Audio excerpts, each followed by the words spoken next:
कल्याण डोंबिवलीनं स्वातंत्र्य दिनाच्या पार्श्वभूमीवर मोठा निर्णय घेतलेला आहे। 15 ऑगस्टला कल्याण डोंबिवली महापालिका क्षेत्रातील चिकन मटण दुकानं आणि जनावरांचे कत्तलखाने बंद राहणार आहेत। मात्र या निर्णयामुळे आता मोठ्या वादाची शक्यता वर्तवली जाते। 15 ऑगस्टला स्वातंत्र्य दिनाच्या निमित्तानं हा निर्णय घेतलेला आहे, मात्र आता या निर्णयामुळे एका नव्या वादाची शक्यता वर्तवली जाते। कल्याण डोंबिवली महानगरपालिकेनं हा निर्णय घेतलाय।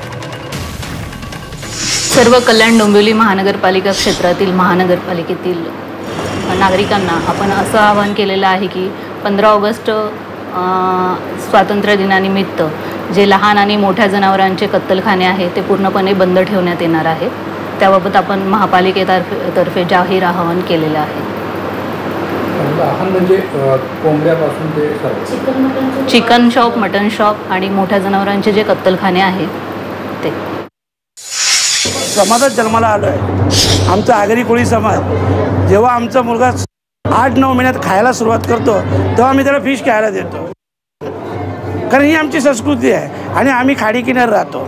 तर आम्ही इथंच नाही, जगाच्या पाठीवर तुम्ही कुठेही गेलात, जिथं समुद्र असेल तिथलं राहणीमान तसं असेल, इथून तुम्ही घाटावर गेला तर लोक व्हेज जास्त खातात। तर माझं म्हणणं असं आहे की ह्या गोष्टीत काही तथ्य नाही हो, कोणी काय खायचं काय नाही खायचं हा त्या माणसाचा किंवा त्या समाजाचा विषय आहे। त्यात बंधने घालण्याची त्याची काही आवश्यकता नाही।